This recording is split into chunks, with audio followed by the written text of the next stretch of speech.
서울시 의회에서 청소년들의 민주의식을 높이고 기본 소양을 함양하기 위해서 청소년 민주시민 아카데미를 진행하고 있습니다. 올해가 두 번째인데요.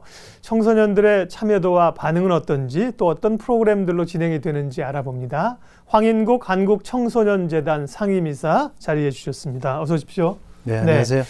의회에서 청소년들을 위한 이런 프로그램이 있군요. 청소년 민주시민 아카데미. 이 같은 사업을 진행하게 된 배경부터 좀 설명해 주시죠. 네, 이미 다른 선진국에서는 오래전부터 청소년 민주시민교육, 청소년 정치교육들이 시행되고 있는데요. 우리나라에서는 지난 2014년 1월에 서울시 의회에서 청소년 민주시민교육에 관한 조례가 제정되었습니다. 네. 그래서 작년에 1차적인 사업을 진행했었고요. 작년에 이어서 올해부터 이제 사업들이 진행되고 있습니다. 한국청소년재단에서 청소년 민주시민 아카데미를 진행을 하고 계신데 한국청소년재단에 대해서도 좀 소개해 주시죠. 어떤 일을 하시는 곳인지. 네, 지난 2000년도에 설립이 되었습니다. 예. 지난 2000년도는 IMF 경제 외환 위기가 한참 진행 중일 때였습니다. 당시에 연간 7만에서 8만 명씩 학업 중단 청소년들이 속출하고 있던 네. 시기입니다. 대부분 경제적인 사유로 학교를 그만두었던 청소년들이었는데요. 한국청소년재단에서 서울의 광진구, 구로구, 용산구, 그리고 부산에서 도시 속 작은 학교라고 하는 도시형 대안교육 운동을 시작했습니다. 네. 그리고 지금은 청소년 민주시민교육 아카데미, 그리고 학교폭력 예방사업, 청소년 해외봉사단 사업, 청소년 시설 위탁 운영 등등을 현재 진행을 하고 있습니다. 예, 재단에서 뭐 여러 가지 청소년들을 위한 일들을 오랫동안 진행해 오셨습니다. 자, 청소년 민주시민 아카데미 얘기를 오늘 좀 집중적으로 해야 될 텐데요.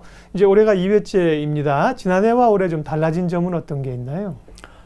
작년에는 아무래도 처음 진행하다 보니까 네. 학교 현장 그리고 서울시 의회하고 소통하고 같이 협업하는 데 조금 부족한 점들이 좀 있었습니다. 올해는 2회차가 시작되기 전에 학교 현장들에 대한 안내와 시의회와 소통, 협치들이 좀 잘 진행되어서 현재는 작년보다 더 많은 전문적인 강사들과 그리고 학교 현장들과의 준비들이 잘 현재 준비되고 있는 실정입니다. 네, 청소년들이 이제 우리의 희망이고 미래 또 이 시민이 되고 리더가 될 사람들 아닙니까? 네. 그러면 청소년 민주시민 아카데미는 어떤 내용들로 프로그램이 진행이 되는 건가요? 한 회기당 4시간씩 해서 총 4회가, 그래서 총 16시간이 한 회당 시작들이 되어집니다. 네. 보통 1, 2시간대에는 민주주의 이론과 기본적인 가치, 이념들에 대해서 수강하게 되어지고요. 예. 그 다음부터는 이제 참여적하고 토론하고 활동하고 다양하게 그룹별로 모임들이 진행이 되게 되어집니다. 네. 네. 참여하는 인원은 그럼 얼마나 돼요? 예. 보통 네. 단체로 할 때는 20명씩에 해당되고요. 예. 그리고 반별로 진행되어지고 이렇게들 운영이 되어집니다. 네. 그렇게 해서 이제 쭉 진행이 돼 가는 거군요. 네. 네. 4시간씩 4회, 네. 16시간이니까, 네. 적지 않은 시간을 이렇게 민주시민을 위한 이야기들을 할 수 있겠습니다. 그런데 이제 아이들이 사실 그렇게 흥미롭고 재미있어 하는 얘기는 아닐 수 있잖아요. 민주시민 이렇게 얘기하면. 네. 네. 그래서 이제 프로그램을 재밌게 흥미있게 원하는 목적을 달성시키는 게 중요한데 그러다 보니까 제목부터 연애와 민주주의의 상관관계 이런 주제도 있습니다. 뭐 아이들이 귀가 솔깃해질 수 있겠는데 예, 실제로 민주주의하고 연애하고 뭐 상관관계 비슷한 점 있습니까? 예. 사회자께서 말씀해 주신 네. 대로 제목 자체에서부터 아이들이 흥미를 가질 수 있도록 제목을 네. 그렇게 잡아놨었고요. 실제로 연애를 잘하는 기술이나 경험을 얘기해 주지는 않습니다만 네. 실제로 우리가 뭐 연애와 민주주의가 공통점이 굉장히 많습니다. 두 가지의 공통점은 대상이 있다는 것입니다. 물론 짝사랑이 있긴 한데요.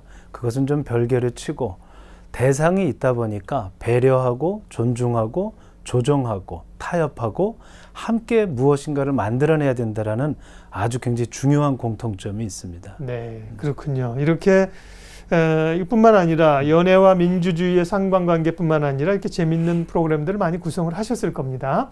그 앞서 16시간을 뭐 제가 말씀드린 것처럼 앉아서 강의만 하면 아이들이 지루해야 할 거고요. 그렇게 안 하실 거고 다양하게 뭐 토론도 하고 현장도 가고 그렇습니까? 네, 이제 어떤 그렇습니다. 방식으로 조금 액티비티를 주시고 또 참여하는 학생들, 청소년들 반응은 어떻습니까? 우리나라 청소년들이 워낙에 일방적이고 주입적인 그런 일방적인 강의에 익숙해져 있어요. 네.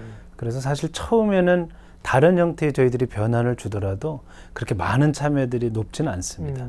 처음에 그러나 1회기, 2회기를 지나고 나서 관계 맺기 훈련에서부터 시작해서 의사소통하는 이런 얘기들을 하다 보면 아이들이 서서히 내재되어 있던 아이들 스스로의 자율성, 자치성, 협동성들이 올라오게 됩니다.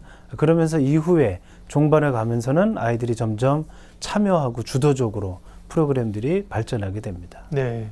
그게 사실 교육의 목적이죠. 아이들에게 뭐 이걸 가르쳐주고 시험 볼 건 아니지 않습니까? 네. 민주 시민으로서의 의식. 의회 방문 뭐 이런 프로그램도 혹시 안에 있습니까? 네, 그렇습니다. 네네. 국회, 서울시의회 다 방문하게 됩니다. 그게 굉장히 아이들이 도움이 될 것 같아요. 네. 현장을 한번 가서 보는 게요. 그렇죠. 예. 그 프로그램을 쭉 진행하시면서 지난해 올해 이제 2년 차인데 청소년들이 적극적으로 참여하고 또 여러 가지 토론도 하고 그러는데 지금 자라는 청소년들이 민주 시민으로서 이 프로그램을 진행하시면서 조금 부족하다 이런 점이 좀 아쉽다라고 생각하시는 점은 어떤 건가요? 아직 미성년자인 청소년들이 참여하는 프로그램이니까 청소년들한테 왜 아쉬운 점이 없겠습니까? 네. 그런데 저는 청소년 사업을 하는 한 사람으로서 아이들에 대한 아쉬움을 느끼기보다는 이 아이들이 잘 보게 되면 아까도 말씀드렸다시피 정말 일방적인 입시 교육 위주로만 이 대부분 성장되고 교육이 된단 말이죠. 네. 그래서 이 아이들의 문제는 곧 제가 보기엔 우리 사회의 문제, 교육 시스템의 문제입니다. 아이들의 문제를 느끼기보다는 아이들한테 많이 미안한 마음을 갖게 되는 형편입니다. 네. 아쉬운 마음보다는 아이들의 가능성.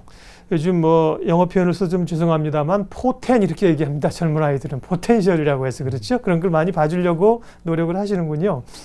그 올해는 우리는 이제 2년차 청소년 민주시민 교육이 진행되고 있는데 외국에서는 이런 교육들이 다양하게 진행이 되고 있다고 앞서 말씀하셨잖아요. 네.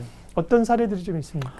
주요 선진국들에서 일단 미국의 예를 든다면 연방정부와 주정부에서는 법률에 의거해서 예. 아예 졸업 이수 과목의 하나로 들어가 있는 경우도 중고등 있습니다. 과정 가운데. 네. 예. 그렇게 하고 그것이 법률에 의거하기 때문에 예산의 지원과 그런 것들이 아주 튼튼하게 운영되고 있습니다. 시민교육이 잘 되고 있는 선진국으로 우리가 보통 독일을 이야기하는데요. 그런 독일의 경우 같은 경우에는 연방정부와 정당들에 있어서 청소년 정치교육의 이름으로 아주 활발하게 다음 세대를 위한 정치 시민 교육들이 진행되고 있는 형편입니다. 네.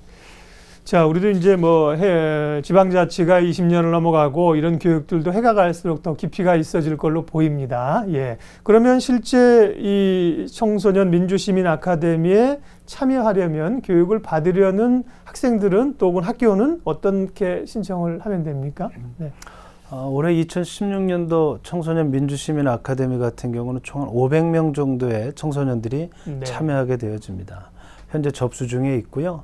개인, 단체, 학교의 참가들을 청소년자들의 홈페이지를 통해서 진행을 받을 수가 있습니다. 단체는 학교 단위로 갈 수 있을 것 같은데 개인도 가능하군요. 네, 그렇습니다. 네네, 개인적으로도. 네. 예. 자, 이 올바른 민주 시민이 되기 위한 청소년들의 자질 함양 이런 그 아카데미가 열리고 있는데요. 사실은 올바른 민주 시민이 되기 위한 과정은 청소년들만 배울 건 아니잖아요. 네. 원래 의회 프로그램도 그렇고 일반 시민들도 이런 것들을 좀 배울 필요는 있겠습니다. 민주 시민이 되기 위한 그런 생각을 가기 위해서 함께 좀 노력해야 될 것들 어떤 게 있을지 궁금하고요. 또 앞으로 계획도 좀 말씀해 주고 가세요. 민주시민이 되기 위한 성인과 청소년들에 있어서의 준비.